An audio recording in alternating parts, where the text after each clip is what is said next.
So last night, the Phoenix Suns knocked off the NBA's current top team, the Utah Jazz, and now have won 7 straight games, which tops their previous best winning streak on the season of 6 straight games. Now, I've talked about the Phoenix Suns numerous times on this channel, but I feel like with the playoffs beginning in around 5 weeks now, so little over a month, I want to talk about why this team might have a legitimate chance to win the Western Conference and make their first finals appearance in 28 years.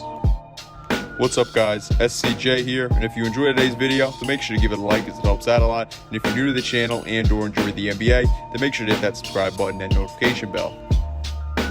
So like just mentioned, last night the Suns were able to beat the team with the NBA's current best record, the Utah Jazz, and they did that as they won by a score of 117 to 113. Devin Booker and Chris Paul both nearly had 30 points, and DeAndre Ayton put up a very nice performance as he did a little bit of everything and finished with 18 points, 12 rebounds, 1 assist, 2 steals, and 3 blocks on the night. The Suns also got great scoring off their bench, which is something that has been huge to powering this team to their winning streak. In every single game aside from the first 2 games of their 7-game winning streak, they have had at least one player score a double-digit point total, which is huge and something that will of course help them when playoff time comes around. Especially when, with the playoff start, teams' rotation shrink down, typically about 8 or 9 players, which is actually the amount of players that the Suns typically use and currently roll with in their rotation. So that is a great thing to see and something great to hear if you're a Suns fan or just rooting for this team or any of their players. Now, I wanted to talk about how well the team has played since, say, the beginning of March or just over this winning streak, but they've actually been playing this well for pretty much the whole season. In terms of their offensive numbers, this Suns team is a top 10, top 5, or in some instances, a top 3 team in many of the different statistical categories. Overall in the season, the Suns have averaged the 7th most points per game and done so on the 3rd highest field goal percentage, the 9th highest 3-point percentage, and the 3rd best free throw percentage. So even though they're not a top 5 team in scoring, being top 10 isn't too bad regardless, obviously, and they've shot the ball very well and been very efficient regardless. The team has also averaged the 3rd highest amount of assists, the 6th lowest amount of turnovers, and they have had the 2nd highest plus-minus rating in the entire league for this season, as they sit right behind that Jazz team that they beat last night. So this team has really played efficient and hasn't been too sloppy at all, and I think it's safe to say adding CP3 to their roster in the offseason has played a big part in that. One of the things it's safe to say CP3 has helped the team with also is their defense. This season, the Suns have held their opponents to the 9th lowest field goal percentage, as well as the 3rd lowest 3-point percentage, and obviously that is a big deal.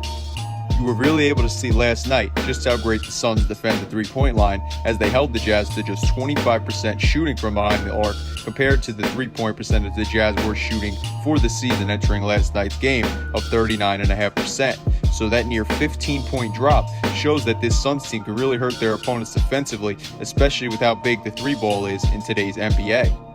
The Suns defense also shows how great it's been on the season when you see that they've held their opponents to the 10th lowest amount of rebounds, the lowest amount of assists overall, which makes sense with their opponents' poor shooting percentages. Then they've also held their opponents to the 5th lowest amount of steals, lowest amount of blocks, and the 5th least amount of points in the entire league on the season. So it's easy to see when they've defended so well for the entire season that they've been able to play so well over their last 7 games when they've gotten great scoring from their entire team, especially their bench. Then wrapping up their specific defensive numbers, the team has had the 5th best defensive rating in the league, as well as the 5th least amount of points off turnovers given up to their opponents, which makes sense with the fact that they haven't turned the ball over much themselves, like mentioned earlier, and they've also allowed the 10th lowest amount of second chance points overall on the season as well. Now, while they haven't been a top 10 team in defending their opponents on the fast break or in the paint, over this winning streak, the Suns have been tied for the 7th place spot in the least amount of fast break points after being the 12th worst team in the league in that regard prior to this winning streak. So the team really stepping up their transition defense has clearly played a big part in helping them win games as of late. Now, the Suns will be on the second half of a back-to-back tonight in a tough game against the Clippers, which should be a tough one for them, especially because not only are the Clippers a really good team, but they are traveling to LA from Phoenix, albeit that's not really a far trip at all for them. But if they can manage to win that game and the Jazz lose their second game of a back-to-back tonight, that will be huge, as the Suns will be only half a game back of the first seed in the Western Conference and the best record in the entire NBA. With just how great the Suns played in the first half of the season, that's honestly pretty wild to think about, but there's a legit chance that the Suns could grab the first seed in the West again after they did so during the first month of this year's season. Not only do the Suns have the second best record in the NBA this season, but they're the second best team in one stat that I love to look at to evaluate teams, and that is relative percent index, or RPI. The way the RPI evaluation works is it evaluates teams by calculating together 25% of a team's winning percentage, 50% of their opponent's average winning percentage, and 25% of their opponent's average winning percentage. So the Suns have legitimately played like the second best team in the league this season, and they soon could be the best team in the entire league in terms of statistically, and for many good reasons. I want to talk about the keys for this Suns team though, and or one of their biggest flaws to really end out this video though. Now, even though they have had the second best record and the second highest RPI in the NBA, the Suns have actually had the 7th easiest schedule in the entire league also. Now, the Brooklyn Nets, who are the current favorites to win the Eastern Conference and the NBA championship, have had an easier schedule, and the Lakers' schedule has only been slightly harder by a little bit. But of course, it's a bit different for them due to the fact that both of those teams have superstars on their roster, so that's not as big of a deal for them as it is for the Suns. The other thing is their defense. Like mentioned earlier, they've been a very good defensive team on the season, but all of their recent losses have come when they allowed their opponents to shoot a percentage of 30% or higher from beyond the arc.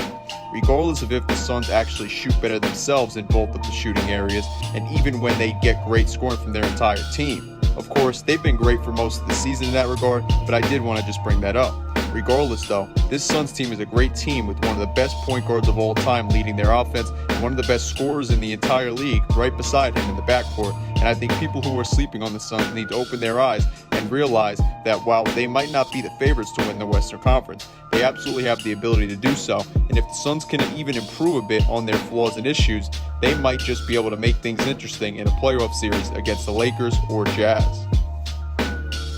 So this Suns team has a ton of potential and honestly has been kind of slept on this season, so I felt like making a third video on them this season and talking about how dangerous the team can truly be was something I wanted to do. But I want to know what you guys have thought about the Suns' level of play, their win last night, their winning streak in general, or just anything having to do with the team down below in the comment section. Like mentioned before though, if you like this video, then make sure to give it a like, as it helps out a lot. And if you're new to the channel and or enjoy the NBA, then make sure to hit that subscribe button and notification bell. That way you stay up to date with my newest content. Anyway though guys, I'm SCJ and I am out.